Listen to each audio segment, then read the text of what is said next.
In today's video, I'm going to teach you how to connect MySQL to N8N.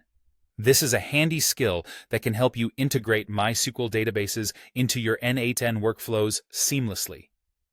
Whether you're working with local databases or cloud-hosted solutions, these steps will guide you through the process with ease.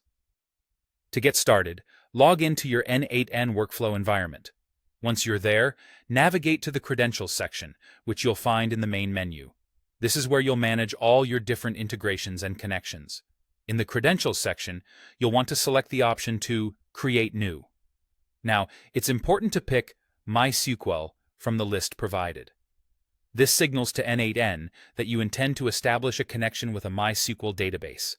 Now, let's focus on entering the necessary details. First up is the host.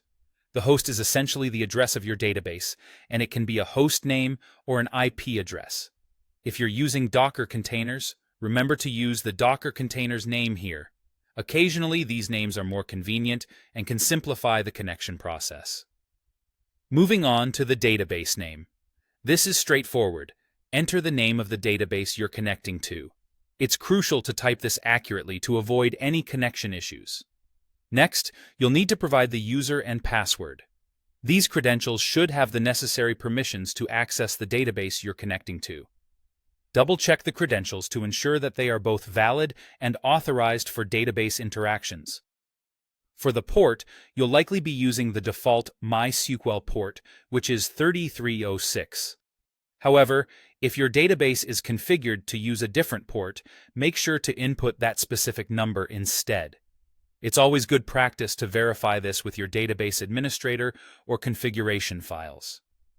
The connect timeout setting in milliseconds is next. By default, this value is 1,000 milliseconds or 10 seconds. The connect timeout specifies how long the client will wait for a connection to be established before timing out. If your network or server is prone to delays, you might want to adjust this value accordingly. Now, let's address the SSL settings. If your database requires encrypted connections, this is where you'll input the SSL parameters, such as CA files and client certificates. Make sure to provide accurate paths to these files. SSL is often a requirement when dealing with sensitive data in production environments, ensuring your data is securely encrypted during transmission. Lastly, some databases might require an SSH tunnel for a secure connection. If that's necessary in your case, enter the SSH tunnel details here. Providing these details correctly will ensure that the connection is both secure and functional. And there you have it. After filling in all these fields correctly, your MySQL database should be successfully connected to N8N.